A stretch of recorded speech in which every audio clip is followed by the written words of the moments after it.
so much. Everyone hear me okay? Hard to follow those first two speakers, I tell you. Thanks so much, Jen.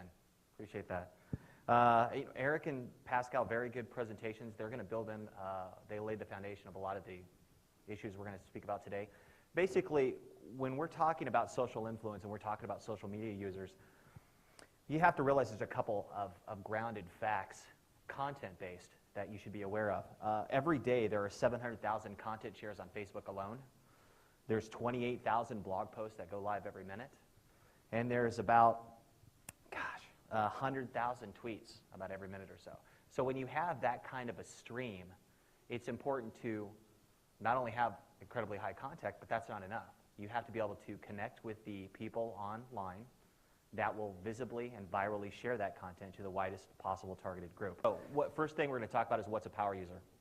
And it's surprising not a lot of people realize power user is not necessarily what you think of. As Eric pointed out with the different personas, mom and dad are power users these days. It's amazing if you think about it.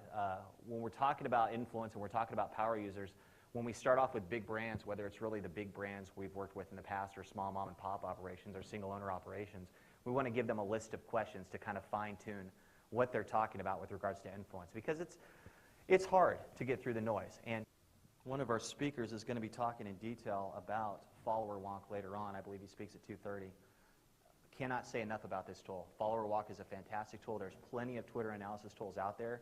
You should find one you're comfortable with. This is a good one. Here's another example.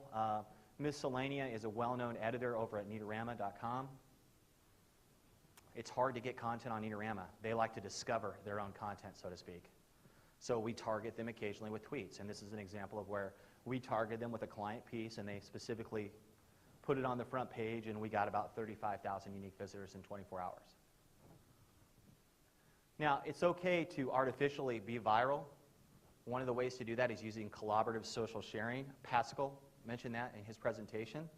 He said, similar to the FEMA example where they use crowdsourcing to source the damaged pictures, you want to do the same thing with collaborative social sharing. And fantastic, that's the way to go. It's a great way for you to generate artificial virality. Some final thoughts today. Power influencers exist. Content is key. It's always a good idea to listen and engage with your followers online on a daily basis. I try to live tweet when I'm here.